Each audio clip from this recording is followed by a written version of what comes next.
Welcome to our channel Telugu Prabha. నేను మీ journalist Yagnamurthy. Megastar Chiranjeevi, director Anil Ravipudi కాంబినేషన్లో వచ్చినటువంటి మనశంకర వరప్రసాద్ గారి సినిమా జనవరి 12వ తేదీ మన ముందుకు వచ్చేసింది. ప్రపంచవ్యాప్తంగా కేవలం ఆన్లైన్ బుకింగ్స్ ద్వారానే, అడ్వాన్స్ బుకింగ్స్ ద్వారానే 35 కోట్ల రూపాయల పైగానే కలెక్షన్ వచ్చినట్లు ట్రేడ్ వర్గాలు చెప్తున్నటువంటి మాట. సో మొత్తం ఇనానమస్గా ఈ సినిమాకి హిట్ టాక్ వచ్చింది. ఆన్లైన్ బుకింగ్స్ కూడా దానినే ప్రతిఫలిస్తున్నాయి. సో ఈ ఆనందాన్ని షేర్ చేసుకోవడానికి అనిల్ రావుపూడి చిరంజీవి ఇంటికి వెళ్ళారు. సో అక్కడికి వెళ్ళి ఆయన భావోద్వేగానికి గురయ్యారు. చిన్నపిల్లలాగా మారిపోయి, అంటే ఒక రకంగా చెప్పాలంటే ఆయనకి మాటలు కూడా రాలేదు అనిల్ రావుపూడికి. సో అలాంటి భావోద్వేగానికి ఆయన గురయ్యాడు. అనిల్ని చూసి చిరంజీవి గారు కూడా, ఆయన కూడా ఉద్వేగపడ్డారు. దానికి సంబంధించినటువంటి వీడియో ఇప్పుడు సోషల్ మీడియాలో వైరల్ అవుతూ ఉంది. దీన్ని స్వయంగా అనిల్ రావుపూడి తన సోషల్ మీడియా హ్యాండిల్లో షేర్ చేసుకున్నారు. అది ఏంటి, ఆయన షేర్ చేసుకున్నటువంటి ఆ వీడియో ఏంటో చూద్దాం ఒకసారి. ఇది మనం చూడొచ్చు. Anil Ravipudi official handle. Sometimes words are not needed at all. అంటే కొన్నిసార్లు మాటలు కూడా అవసరం లేదు విషయాన్ని వ్యక్తం చేయటానికి అని చెప్పేసి ఆయన చెప్తున్నాడు. దానికి సంబంధించి సో ఆయన షేర్ చేసుకున్నటువంటి వీడియో మనం చూడొచ్చు. సో చిరంజీవి ఇంటికి వెళ్ళారు అనిల్ రావుపూడి. సో అక్కడ ఆయన కలుసుకున్నారు, ఆనందాన్ని షేర్ చేసుకున్నారు. సో అంటే ఒక రకమైనటువంటి విపరీతమైనటువంటి భావోద్వేగానికి గురయ్యారు. సో కాసేపు వరకు కూడా ఆ చేతులను అలా ఊపుతూ ఉండిపోయారు. అనిల్ భావోద్వేగాన్ని చూసి తను కూడా, చిరంజీవి గారు కూడా, ఇక ఆయనకు కూడా ఒక రకంగా చెప్పాలంటే ఎలా స్పందించాలో ఏంటో కూడా ఆయనకు కూడా తెలియనట్లుగా అక్కడ మనకి కనిపిస్తూ ఉంది. ఆ తర్వాత ఆయన ఎవరినో పిలిచి సో మొత్తానికి ఏదో ఇచ్చారు. ఏంటి అనేది మనకు తెలియదు, కానీ ఇంతవరకే మనకి చూపించారు. కేవలం 10 సెకండ్ల వీడియో మాత్రమే మన ముందు ఉంది. సో ఇలా ఈవెన్ చిరంజీవి కూడా ఈ ఆనందాన్ని ఆయన కూడా షేర్ చేసుకున్నారు.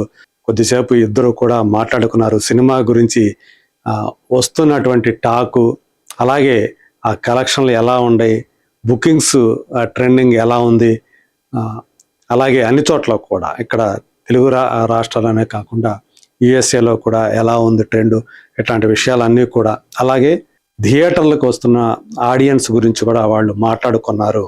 సో ఎలా అంటే ఫ్యామిలీ ఆడియన్స్ వస్తున్నారా లేదా, ఏ స్థాయిలో వస్తున్నారు, ఇలాంటి విషయాలు కూడా వాళ్ళు మాట్లాడుకున్నారు అని చెప్పేసి మనకి సమాచారం అందుతుంది. నిజంగా చెప్పాలంటే ఓవర్వెల్మింగ్ అంటాం కదా, అలాంటి అనుభవానికి, అనుభూతికి ఇద్దరు కూడా, హీరో అలాగే దర్శకుడు, వాళ్ళిద్దరు కూడా లోన్ అవుతున్నారు. చిరంజీవి కూడా చాలా కాలం తర్వాత ఇలాంటి ఒక కామెడీ ఎంటర్టైనర్లో నటించినందుకు, ఒక కామిక్ స్టైల్ ఆఫ్ రోల్ని ప్లే చేసినందుకు ఆయన కూడా చాలా సంతోషపడుతున్నారు.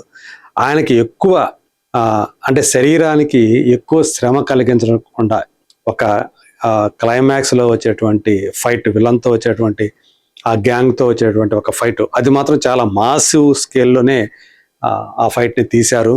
అందులో మళ్ళీ మనకి ఒక యాక్షన్ స్టార్గా చిరంజీవి కనిపిస్తారు. మిగతా అంతా కూడా ఆయన అండర్ప్లే చేస్తూ మిగతా క్యారెక్టర్లతోటి ఆయన మింగిల్ అయ్యేటువంటి విధానం, చాలా సందర్భాల్లో ఆయన మిస్ఫైర్, కథలో భాగంగా, క్యారెక్టర్లో భాగంగా ఆయన ఒకటి అనుకుంటే అక్కడ ఇంకొకటి సరిగ్గా ఆయన చెప్పిన దానికి రివర్స్లో జరుగుతూ ఉండటం, ఆ సీన్లన్నీ కూడా చాలా బాగా ఎంజాయ్ చేస్తున్నారు. అలా హీరోయిజాన్ని చూపించకుండా సినిమాలో కేవలం ఏదైతే లాస్ట్లో వచ్చేటువంటి, క్లైమాక్స్లో వచ్చేటువంటి ఆ ఫైట్ తీసిస్తే మిగతా అంతా కూడా తాను తగ్గిపోయి నటించి గెలిచారు మెగాస్టార్ అని చెప్పేసి అందరూ కూడా కొనియాడుతున్నారు. సో అదే ఇక్కడ మనకి వాళ్ళ మధ్య, హీరో డైరెక్టర్ మధ్య గనక కెమిస్ట్రీ గనక ఉన్నట్లయితే, వాళ్ళిద్దరి మధ్య మంచి అవగాహన గనక ఉన్నట్లయితే రిజల్ట్ ఎలా వస్తుంది అని చెప్పడానికి మనశంకర వరప్రసాద్ గారు ఒక చక్కటి ఉదాహరణ అని చెప్పేసి విశ్లేషకులు అందరూ కూడా అభిప్రాయపడుతున్నారు.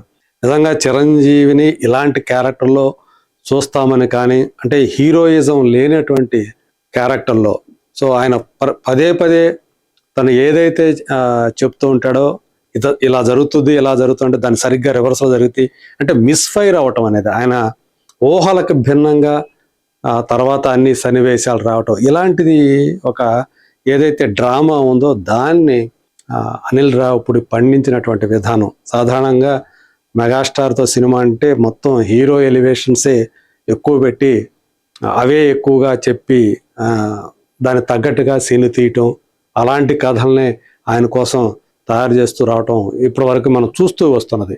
కానీ ఈ సినిమాలో వాటన్నిటికంటే కూడా భిన్నంగా మనం అదే చూసాం. సంక్రాంతికి వస్తున్నాంలో కానివ్వండి, F2, F3 సినిమాల్లో కానివ్వండి, కథానాయకులు అందులో పదే పదే మిస్ఫైర్ అవుతూ ఉంటారు, దెబ్బలు తింటూ ఉంటారు.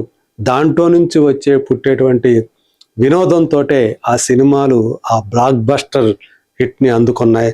అదే ఫార్ములాతోటి చిరంజీవిని కూడా ఆ ఫార్ములాలో తీసుకొచ్చి అనిల్ రావిపూడి సృష్టించినటువంటి ఈ వినోదాల హరివిల్లు అనేది కరెక్ట్గా సంక్రాంతికి సెట్ అయ్యేటువంటి సినిమా. అందు గురించి ఆబాల గోపాలని సినిమా అలరిస్తుంది అని చెప్పేసి రిపోర్ట్లు తెలియజేస్తున్నాయి. సో ఆ ఆనంద క్షణాలని ఇలా వీడియో రూపంలో బంధించి మనకి అందించారు. సో ఇది ఇలాగే కంటిన్యూ అయ్యి ఆ సినిమాకి వస్తున్నటువంటి ఆదరణ చాలా పెద్ద విజయాన్ని ఈ సినిమా అందుకుంటుందని చెప్పేసి ఎక్స్పెక్ట్ చేస్తున్నారు. మరి చూద్దాం సో ఆ కలెక్షన్స్ ఏ స్థాయిలో ఉంటాయో. సో అనిల్ రావిపూడి అలాగే చిరంజీవి కాంబినేషన్లో మళ్ళీ దీని తర్వాత ఇంకో సినిమా రావటానికి ఒక అనుకూలమైనటువంటి వాతావరణాన్ని ఈ సినిమా మనశంకర వరప్రసాద్ గారు ఏర్పరిచింది. అది కూడా త్వరలోనే వాళ్ళిద్దరూ మరో సినిమాలో కలిసి నటించబోతున్నాం అనేటువంటి ప్రకటన త్వరలోనే వస్తుందని చెప్పేసి ఎక్స్పెక్ట్ చేద్దాం. అంతవరకు ఈ సినిమా సంబంధించినటువంటి అప్డేట్స్ని మళ్ళీ మనం పంచుకుందాం. అప్పటి వరకు let us wait and see.